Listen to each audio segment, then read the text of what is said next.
Alana is one of my girls. I have twins, and she is 13 years old. She was born with global developmental delay. Her left side is slightly affected, where her left eye will kind of wander a little bit. Her left ankle kind of pronates, and it causes her to walk in a kind of a tottered way. She is nonverbal, but does some signing and will do a few words, so limited vocabulary. She understands receptively everything that you're saying. She used to just walk very small distances because her gait and her foot was so bad, it was hard for her. It's kind of funny to see where things started, where she didn't understand about shifting her weight. One of the things that I asked Mike when I first started, he said, what's kind of the first thing you want to achieve? And I said, I'm lifting her out of the bathtub at night, and she's getting bigger and stronger and heavier, and it's hard on me. And she needs to be able to not only stand up, but to step over the side of the tub. I go, that would be a great big help at home. And that was where we started. And with the work that Mike's doing, I saw the progression where she was standing herself up. I saw the arm strength increasing. I saw the quad strength, her back, her core. Everything kept collapsing because she would sit and collapse everything, and there was nothing being strengthened. So no wonder she couldn't stand and step over. And then what was happening is she wouldn't step over the tub, not because it looks like obstinance, like, I'm not gonna do that, you're gonna help me. It was really because she was afraid. She was afraid to put weight on her left leg, because she didn't think there was anything underneath there to hold her up. So even just walking into the gym was a challenge because visual perception was an issue. So anytime the floor changed colors from going from outside to inside, she wasn't able to really see what was different in terms of height or if there was a step there or not. So there was a lot of hesitation for her to move, between different surfaces and things like that, let alone just having enough strength to get around, and then imposing some exercises as well. She also didn't have a grip when she first started. So, as pulling being a part of a human or a primal movement and not having a grip, you have to think like, how do I develop a pulling mechanism when there is no grip first? So we had to do a lot of things to first develop a grip, and now like pulling is like her strength. 6, 7, 8, 9, one more. Yeah. 10. Nice. Wow. Good. A little lower and deeper on the left. Oh, that was a good one. There we go. Oh, that was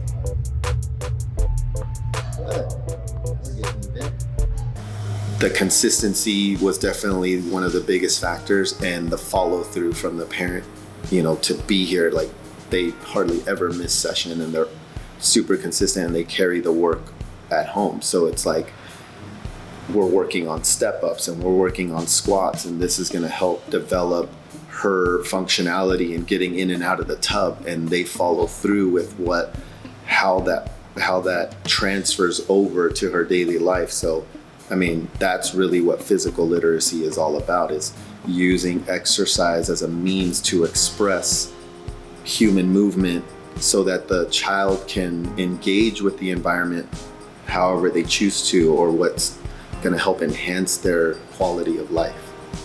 It's never too soon to start looking at your kids as capable. Whether they can do it or not in 3 years or 10 years, that doesn't matter. But to treat them like they're capable, I think is really the main goal that I discovered for myself. To look at her like she can instead of what she can't do.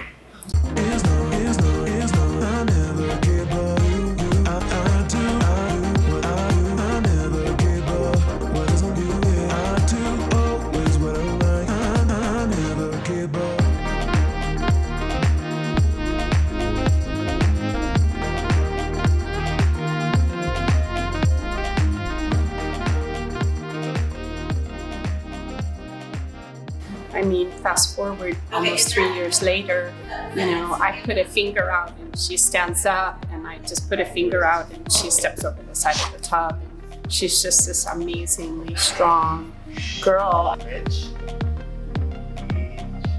Good job. All right. Reach. Come on, more. Good. Keep going. Down. Nice job. What Mike introduced once we started coming to Special Fit was that, number one, he talked to her. He spoke directives to her as if she didn't even have any kind of processing problem at all mentally. He just said, this is what we're doing and this is how you're going to do it.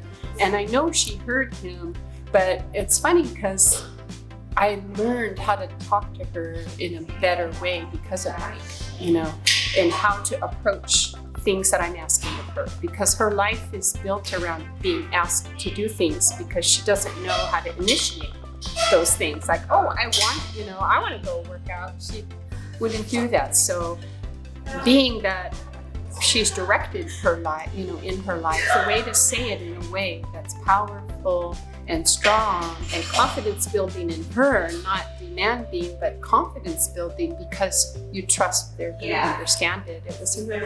That was a big eye opener for me. Now you're getting low. So you're using your arms. I want you to use your legs. Right. Yes, that's right. When you lean into it, you can use your legs. There you go. There you go. That's you. That's you. You got it.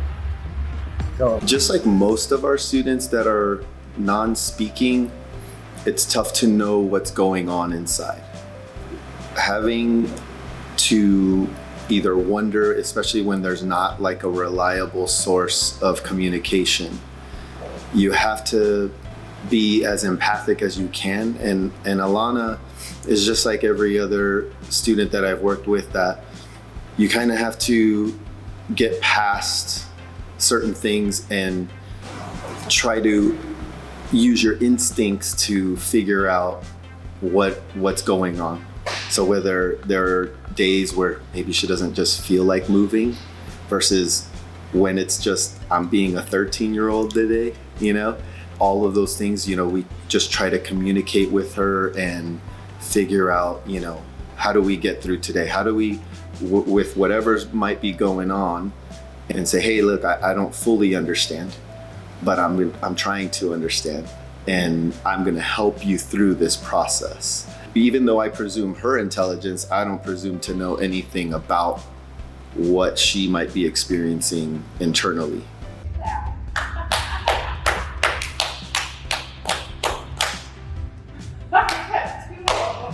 Two O's.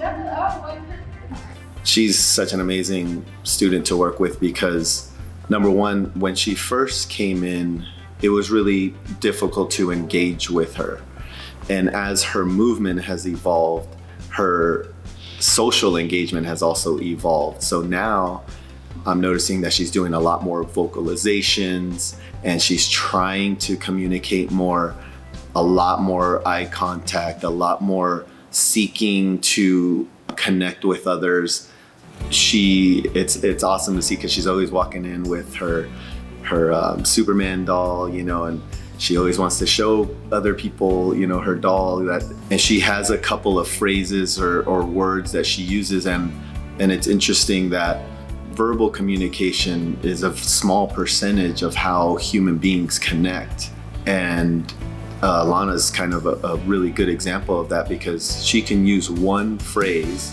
For her, it's nose, and nose can mean so many different things for her, and the more you get to know her, you get to know, like, nose sometimes is to her is like, no, I don't want to do this, or nose can be like, hey, this is okay, and it's really cool to kind of be a part of her world and to see that evolve from where it was in the beginning to now and having more of a connection with her.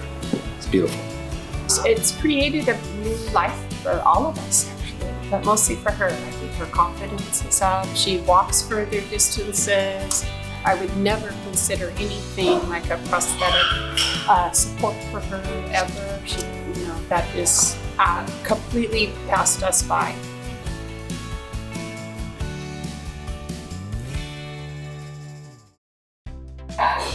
For a family of special needs kids, it's easy to want to help them. And it's a trap to feel like it's just easier if I do it. It's just easier if I help her. It's just easier. And there's a truth to that. It is easier. But ultimately, by the time these kids get to be 18 and 19, they're looking to be set out in a little more independent living. Not that they're not going to live with you, but they have to.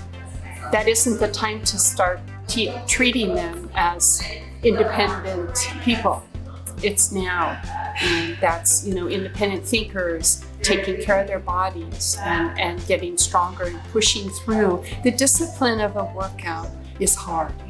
And but getting through it and doing it gives you power and strength and confidence. And what better thing? That's what she really needed right now. So beyond school, this is the best thing that's happened to us. Yeah. Bye-bye. You got it. Good job, Alana. No.